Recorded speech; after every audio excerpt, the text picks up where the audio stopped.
Hi friends, இப்போ மழைக்காலம் start ஆகிடுச்சு. எல்லாருக்குமே கோல்டாக இருக்கும். ஈவினிங் டைமில் பசங்களுக்கு ஸ்நாக்ஸுக்கு பதில் நம்ம ஒரு நாள் இந்த மாதிரி டிஃப்ரெண்ட்டாக கொத்தரங்காய் சூப் எப்படி செய்யலான்றதை பார்க்கலாம் வாங்க. இது வெயிட் லாஸ்க்கு ரொம்ப உதவும். இப்போ நான் ஒரு கப் அளவுக்கு கொத்தரங்காவை நல்லா பொடியை கட் பண்ணி ஒரு 1லேருந்து 1.5 கப் அளவுக்கு தண்ணி விட்டு ஒரு 10 பல்லு பூண்டு போட்டு வேக வச்சு எடுத்துக்கலாம்.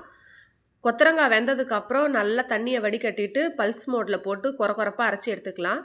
இது கூட நான் மீடியம் சைஸ் ஒரு வெங்காயம், 1 ஸ்பூன் இஞ்சி பூண்டு பேஸ்ட்டு போட்டு நல்லா பச்சை வாசனை போகிற வரைக்கும் வதக்கி எடுத்துக்கலாம். இப்போ நம்ம அரைச்சி வச்சுருக்கிற கொத்தரங்காவையும் சேர்த்து மிக்ஸ் பண்ணி நம்ம 2லேருந்து 2.5 கப் அளவுக்கு தண்ணி நிறைய சேர்த்துக்கலாம். இது அந்த அளவுக்கு திக்காகிக்கிட்டே இருக்கும் சூப்பு. கொஞ்சமாக மஞ்சத்தூள், உப்பு, காரத்துக்கு ஏற்ற மாதிரி பெப்பர் போட்டு நல்லா சூடாக மழை டைமில் இந்த மாதிரி குடித்தா உடம்புக்கு ரொம்பவே ஹெல்த்தி. பொதுவாக கொத்தரங்காயெலாம் பசங்க சாப்பிட மாட்டாங்க. இந்த மாதிரி நீங்கள் ஒரு தடவை ட்ரை பண்ணி கொடுங்க. Thank you friends.